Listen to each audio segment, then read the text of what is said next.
আসসালামু আলাইকুম। সবাই কেমন আছেন? আশা করি সবাই ভালো আছেন। আলহামদুলিল্লাহ আমরাও পরিবার পরিজন নিয়ে আল্লাহর অশেষ রহমতে ভালো আছি, সুস্থ আছি। তো এখানে আমি দেখেন বিকালে মানে সন্ধ্যার নাস্তা, এখানে চা বানাইতেছি। চা দুধ আলাদা জাল দিছি, আর চা আর পাতি আলাদা জাল দিছি। তো দুধটা জাল দিয়ে ঘন করে তারপরে এখানে এই যে দেখেন সর দিয়ে, এটাকে বলে মালাই চা। আমি এইভাবে এটা বানাই নিলাম। তো চাটা অনেক মজা হয়েছিল মাশাআল্লাহ। এইভাবে বানায় দেখবেন, তাহলে দুধের সরটা নষ্ট হয় না।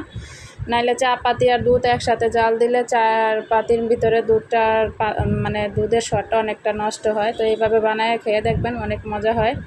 তো যাই হোক, নাস্তার সাথে ছিল কলা, পাউরুটি আর হলো আপেল। এটা দিয়ে সন্ধ্যার নাস্তাটা সেরে নিব 3 মাইজি। আর সাথে রাতের জন্য কোনো তরকারি রান্না করব না। তো ভাবতেছি যে একটু ভর্তার আইটেম করি। তো 3-4 পদের একটু ভর্তার আইটেম করব, সেগুলো দিয়ে রাতের খাওয়াটা সেরে নিব। সকালবেলা যেহেতু বৃহস্পতিবার, এটা আসলে বুধবারের রাতের ভিডিও আর কি। তো আমার ছাড়া হয়েছিল না, তো আমি একটু আপনাদের সাথে একটু অল্প একটু ভিডিও তো একটু ছেড়ে দিলাম আর কি।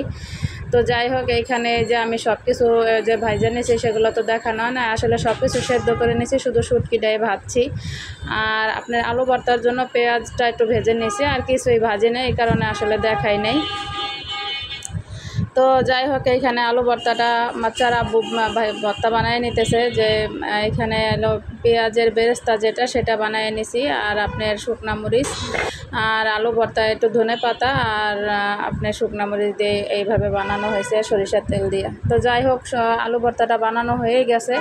তো এখানে আবার কাঁচা পেঁয়াজ আর শুকনা মরিচ নিয়ে নিল, আর সাথে বেগুনটা আমি পোড়ায়া ভর্তা বানাই নাই, এটা সেদ্ধ করে বানাইছি। তো এখানে একটু সরিষার তেল এড করে দিতেছি। যাই হোক, এই ভর্তাটাও বানানো প্রায় হয়ে গেল।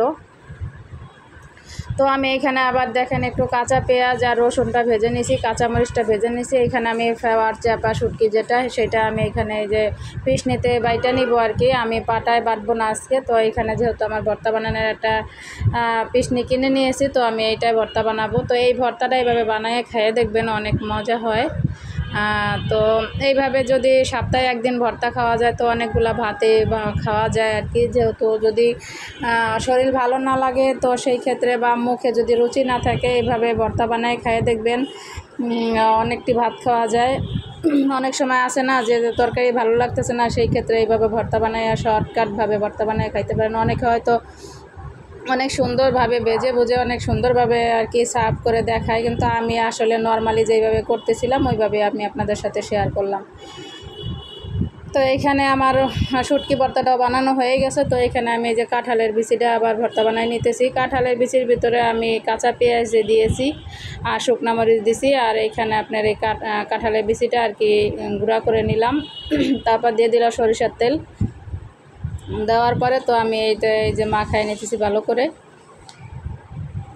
তো এই পর্যায়ে এসে বলে যাই প্রতিদিনের মতো, যে যেখান থেকে আমার এই ভিডিওটা দেখা শুরু করেছেন, একটা লাইক দিয়ে দেখা শুরু করবেন। আর যারা অলরেডি দেখতেছেন, তারা একটা লাইক দেননি এখনও, যারা একটা লাইক দেননি তারা লাইকটা দিয়ে দিবেন। আর অতি অবশ্যই চ্যানেলটা সাবস্ক্রাইব করে দিবেন, আর ফ্রেন্ডস ফ্যামিলির মাঝে ভিডিওটা শেয়ার করে দিবেন। যাই হোক, আমার কাঁঠালের বিচিটা ভর্তা বানানো হয়ে গেছে। তো এখানে আমি আবার একটু পেঁয়াজ নিয়ে নিলাম। পেঁয়াজের সাথে আমি এই যে কিছু শুকনো মরিচ নিয়ে নেব, যেটা মরিচ ভর্তা বলে, আমি সেটা বানাবো এখানে। তো এখানে 4 পদের ভর্তা অলরেডি হয়ে গেছে। তো দিয়ে দিলাম লবণ। তো এখন আমি এই মরিচ ভর্তাটা আর কি একটু এটা দিয়ে ডলা দিয়ে তারপরে আমি হাতে মাখায় নিব। আর এটার মধ্যে সরিষার তেল দিয়ে, এটা কাঁচা মরিচ, কাঁচা পেঁয়াজ আর শুকনো মরিচ দিয়ে ভর্তাটা অনেক মজা হয়। আপনারা বানাই খেয়ে দেখবেন, অনেকে হয়তো খায়, আসলেই মজা। তো এখন এই যে একটু সরিষার তেল দিয়ে দিতেছি। তো সরিষার তেলটা একটু কম হয়েছিল, বলছে আর একটু দিয়ে দাও। তারপরে আরেকটু সরিষার তেল দিয়ে দিল। তো এখানে এটাও বানানো হয়ে গেছে। আর আমি দেখেন ওইখানে ধনিয়া পাতা কেটে রাখছিলাম। তো ভর্তায় শুধু ভর্তাটায় দেওয়া হয়েছিল, আলু ভর্তাটায় ধনিয়া পাতা আর কিছুতে দেওয়া হয় না, তাই মনে নাই হঠাৎ করে। তারপরে আবার ওই যে কাঁঠালের বিচিটা আবার উঠাইয়া এখানে ওই যে ধনিয়া পাতা দিয়া তারপরে আবার এই ভর্তাটা বানিয়ে নিলাম। তো সবাই সবার প্লেটে ভাত বেড়ে নিছে আর কি, খাওয়ার জন্য রেডি।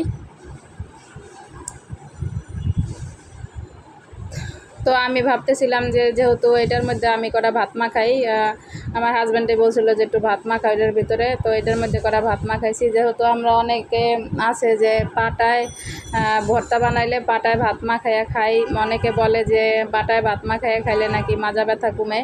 আসলে এটা সত্যি কি না জানি না, যাই হোক আমি এটার মধ্যে মাখাইতেছি। তাই তো 5 পদের ভর্তা বানাইছি। তো মা খাইয়া এই যে এইভাবে এখন এই যে বলতেছি যে খাবার নাকি, তো খাইছে। খাওয়ার পরে আমিও এক নালা খাইছি, খাওয়ার পরেও আর একটা ডিম ভাজা নিয়েছিলাম, সেটা বলতে ভুলে গেছি। এই আজকে রাতের খাওয়া দাওয়া, তো আমিও খাইলাম, মনে হলো যে মাশাল্লাহ অনেক মজা হয়েছে, সত্যিই অনেক মজা হয়েছে। এভাবে বানাইয়া খাইয়া দেখবেন ভর্তা। তো আজকে রান্নাবান্নার ভিডিও বা ঘরের কোনো ভিডিও শেয়ার করলাম না, তো এই যে ভর্তা বানাইলাম সেটাই আপনাদের সাথে শেয়ার করলাম। এই যে আমার ভর্তা কেমন হয়েছে জানাবেন, ভালো লাগলে লাইক সাবস্ক্রাইব করে দিবেন।